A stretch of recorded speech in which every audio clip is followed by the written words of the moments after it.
Real estate or ETFs? Which one is the better investment?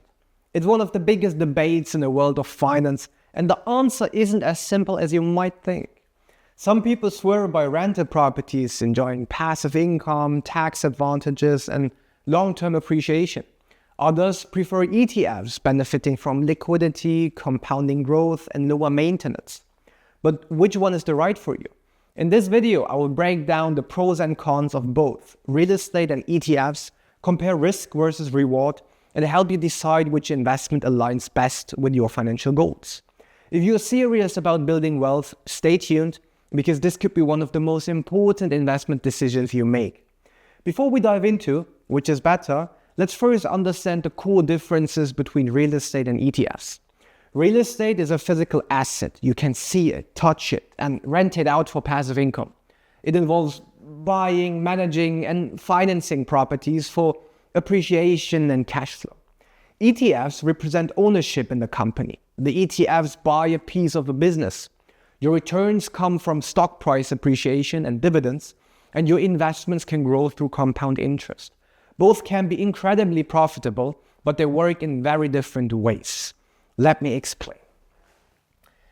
So let's start with ETFs on the left side.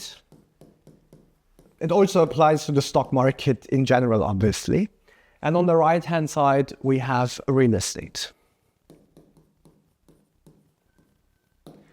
Let me give you the solution up front, at least my opinions. I would recommend that you take mortgage for, let's do it differently. That you take mortgage to buy real estate, and your savings are invested in the stock market, which means you take as much money as possible from the bank to buy as many properties as you can, and the money which is left is invested in the stock market. Why do I recommend something like that? Why do I say you should consider both instead of just telling you, yeah, real estate is more profitable, do that? Well, let me explain. So let's do it like this. So we have advantages. So the advantage of a stock investment is that you have flexibility and especially liquidity. You know, you can sell stocks instantly, okay? Which is a disadvantage of real estate. So maybe let's do that here. Disadvantage of real estate is, well, it takes on average, I would say, 3 to 4 months to sell a property, which is a big disadvantage if you need that money at that point, and then you have to wait. And if you really need that money, then maybe the buyer notices that, then he negotiates, you need the money, so you reduce the price. This is something you should avoid. So we have flexibility, and capital gains are taxed with 25%. Real estate income, so if your profit out of rental income, so if your rental income is significantly higher than all your tax-deductible expenses, which takes time, but at some point this will be the case. Well, if that's the case, then you have to pay on rental income your individual tax rate, which is most of the cases, especially if you own multiple properties, 42%. Okay. However, advantage of real estate, if you sell properties, so you don't keep the rental income, and you do it after 10 years, the profit is tax-free, which is not the case for stock investments. Another advantage of the stock market is that you have 7 to 10% profit per year. Well, an advantage of real estate is that real estate is tax deductible. So many costs are tax deductible. So if the bank gives you, let's say, a mortgage for 4%, well, it's fully tax deductible, so you receive 42% back of that contribution, or let's say interest you paid. So actually you only pay 2.3 something net. And now you might notice something. If the bank is giving you money for 2.3% to buy real estate, and the stock market is offering you 7 to 10% per year, why should you give more money to the bank? So they eventually buy stocks themselves. Okay, so this is really important. But the most important benefit of a real estate investment is the so-called leverage effect. Let me briefly explain what I mean with that. Let's do it here. So leverage means in real estate, you buy a property with a value of 200,000 euros, for example, and let's say you have an appreciation rate of 3% per year, okay? So you earn, after 1 year, already 6,000 euros because the property increases in value. In good locations, the appreciation rate is actually, might be even higher, okay? On average, obviously. To buy such a property, you might have an own investment of 100 euros per month. Why? Well, let's say you have 800 euros rent, you have 900 euros of total costs, including mortgage, maintenance, and management of the property. So you invest 100 euros out of your own pocket, okay? If you now invest 100 euros per month in the stock market, so also over 1 year, so times 12, is 1,200. And now let's say you generate 10%. Well, you would actually only have a profit of 120. So the profits out of real estate are significantly higher in comparison to the profits of stocks, because the difference is, if you don't have that much in savings, real estate is producing higher profits because the appreciation is calculated on the purchase price, on the value of the property, and not on your equity investment. And it's not possible to go to the bank and ask them for 500,000 to buy stocks, then they probably laugh at you and kick you out of the bank.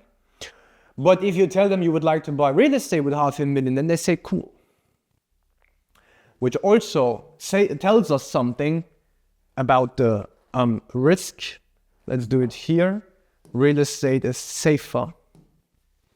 Long term, it was never the case in Germany that real estate prices went down. It's safer. You have a physical asset. In the stock market, let's talk about disadvantages here. You obviously have more fluctuation. So you have more volatility. It's riskier, which leads to more emotions. It's more likely that you make emotional decisions in the stock market. So currently I'm recording this video in March 2025, I guess. Currently we have issues regarding, Trump's policy when it comes to tariffs. This has influence. People are more uncertain. So we see movement in the market, okay? Which leads to more emotional decisions that people might sell shares or stocks and say, yeah, maybe I need to adjust my portfolio, and then they actually lose money, okay? So you have to invest properly in the stock market. If you buy individual stocks, this would be more management, but this is actually a disadvantage of real estate, to be fair. You have more management tasks, obviously. Even if you have a property management included, you have to make decisions. You know, at some point, maybe a tenant has an issue. At some point, maybe a renovation is necessary. So you also have more costs potentially, especially upfront involved here. It's definitely worth it, but it's like more time investment. You have to calculate some reserves also. So it's definitely also in general more complex. I mean, if you have a specialist who's guiding you, then both is easy, you know, but if you're doing it by yourself, then it's quite likely that you make a mistake at some point. What's the disadvantage of the stock market? Well, obviously, everything what's mentioned there, lower returns, no tax benefits, or really small tax benefits, no leverage. So you see, it's really difficult to make a decision here. What's better? Maybe to make it easier for you. Real estate is giving you higher ROI. Stocks give you more flexibility. In my opinion, and this is just my personal approach, both is equally important. It's important to have cash available because who knows what happens? Who knows if you need at some point maybe 30, 40, 50K, your plans change in life, something happens to the family back home and cash is necessary right now, immediately. But on the other side, you obviously would like to build wealth long term. You would like to become wealthy to achieve your own goals like financial freedom, some independence, maybe early retirement. This depends on you. But both is, in my opinion, equally important. But it's such an important decision how you structure your own portfolio. Do you focus more on real estate? Do you focus more on flexibility? Do you do it like me and you do it equally with your budget? But once that's decided, then it's pretty easy to come up with a strategy. Because if you say you have a 50-50 deal here, you know, well, your budget that you could save monthly, let's say 2,000 euros, you put 1,000 euros in stocks monthly and you put it, really easy strategy obviously right now, 1,000 euros in the stock market and you save 1,000 euros per month to build up equity to buy more properties. If you receive a tax refund, then you immediately know what to do. If you receive a bonus, you immediately know what to do. So it's not the case that too much money is laying in the bank account not working for you. You have a strategy once designed, then you can stick to that strategy. So we generate high returns, tax benefits, passive income out of real estate, eventually maybe a tax-free sale, while maintaining full flexibility, which is also important. If you want to make any move in the future, maybe you would like to buy a bigger house to move in yourself, or maybe you leave the country or something like that. So it's also important to have some cash here. So when you made that decision, it's obviously not possible just with one video to explain that to you properly, because it depends on your personality, your own financial situation, obviously.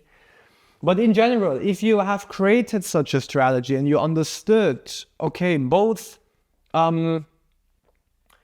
options have advantages and disadvantages. So ETFs have disadvantages, and also real estate obviously has disadvantages, like everything in life, actually. So it's really important to weigh the benefits to see, okay, how do you structure your portfolio? And once that's clear, then it's pretty easy to plan everything. The complex part is more making the decision, assessing the situation here, understanding what's more important to you in the end. So which investment is better, real estate or ETFs?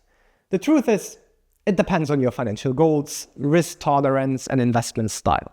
If you want passive income, tax advantages, and leverage, real estate might be the better choice.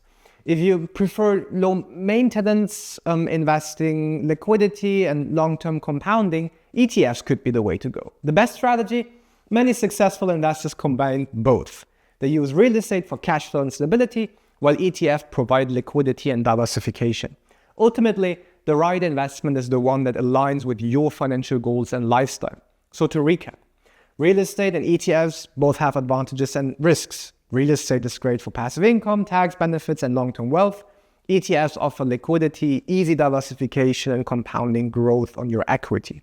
Instead of choosing just one, why not consider both? If you find this video helpful, hit the like button and subscribe for more real estate and investing insights, and drop a comment below. Do you prefer real estate, ETFs, or a combination of both? Thanks for watching, and remember, The best investment is the one you actually start. See you in the next video.